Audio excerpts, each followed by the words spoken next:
Hello and welcome back to the channel. My name is Nicole with morningchores.com, and today I'm going to show you how I transfer my indoor seedlings to bigger pots.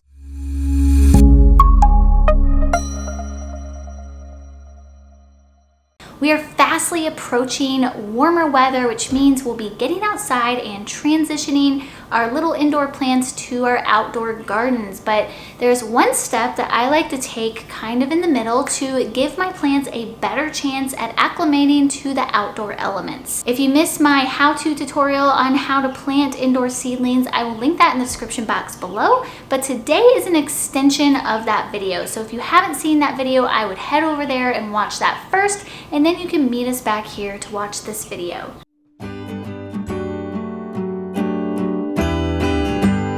First, let's go over our supply list, and it's very similar to the supply list in the how to plant indoor seedlings video, so I'm going to go through this very quickly. But what you need, of course, is your seed starter soil, which I already have in my bowl.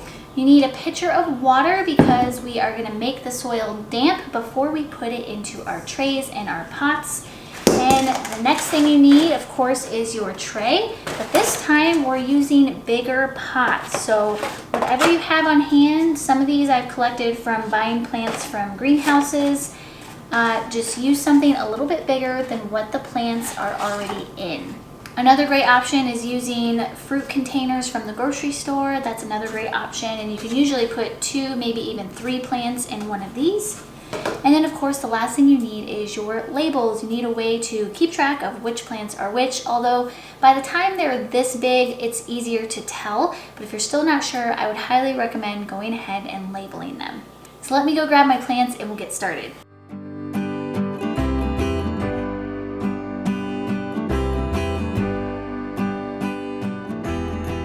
The main plants I'm focusing on today are my pepper plants and my tomato plants. My tomato plants are doing really well. So as you can see, they're starting to develop what's called true leaves. The true leaves are the leaves that look like a tomato leaf. So they don't look like a seedling leaf. Seedling leaves, they all look the same, but a true leaf is what the plant's actual leaves look like. So what I'm going to do is when I transplant these, I'm going to bury the plant all the way up to that true leaf. And by doing that, everything that's underneath the soil is going to become roots, which will make the plant stronger, bigger, and better. Same thing with my pepper plants. I'm going to plant them all the way up here so that just this is sticking out of the soil. And as you can see, not all of my tomato plants are ready for this, so I'm kind of gonna hold off a little bit on some of these. First thing we're gonna do is prep our soil. I'm adding the water to my bowl of dirt because, again, we wanna make it moist, the perfect environment for our plants. And again, I find it's best to use my hand to do this. I don't know why, it just works a lot better. Now it's time to fill our containers. I'm not going to fill them up all the way. I'll probably leave a few inches from the top. Nice thing about these is you can kind of scoop the dirt in so it goes a little bit quicker.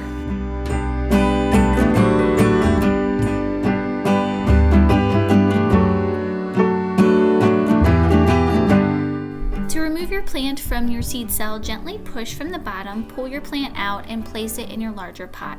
Gently push down while adding more soil until you reach the desired height.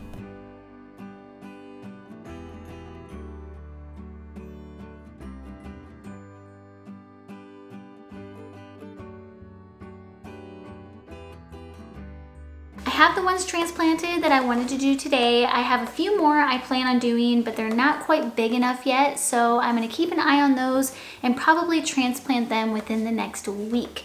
So let's go ahead and head over to my growing station, and I'll talk you through some of my current maintenance that I'm doing and just share with you how the rest of the seedlings are going.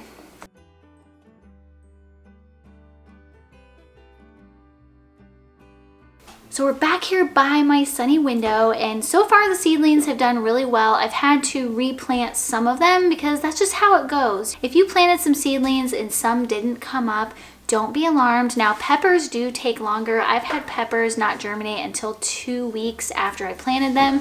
So those you have to be a little bit patient with, but the rest of them, if they haven't come up, in a week, then you might want to go ahead and try to reseed and see if they come up. But don't be hard on yourself, it happens to everybody. This here is my cinnamon basil. It's coming up very well and there's a lot of it, so I'm excited to try that.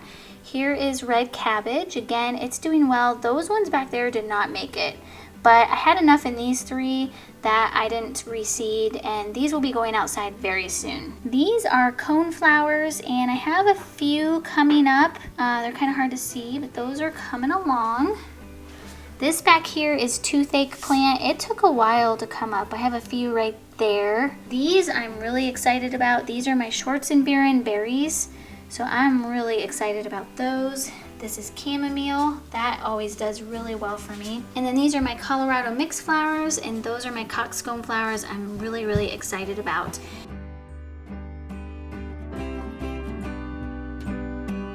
Probably the most important thing at this point in your indoor seedling progress is watering. I water 3, sometimes 4 times a day. They dry out very, very quickly.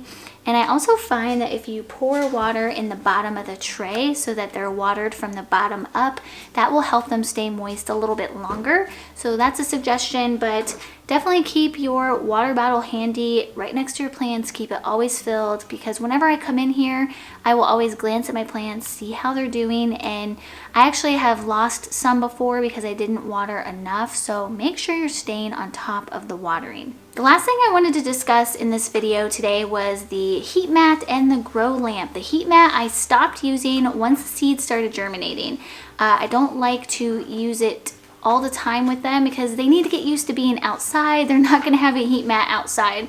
So I want them to build up stamina to not depend on the heat mat. Same goes for the grow lamp. I'm not using the grow lamp too much anymore. The only time I use it is if we have a really cloudy day, but otherwise it stays off. Thank you so much for joining me in today's video. I will definitely be doing some videos on how to transplant your seedlings out to the garden. Plus I will be planting onions soon, so there'll be a video coming on that. You can look forward to that in the upcoming weeks. Also head over to morningchores.com where you'll find all kinds of information on gardening, homesteading, DIY, and much, much more. Have a wonderful day, and we'll see you next time.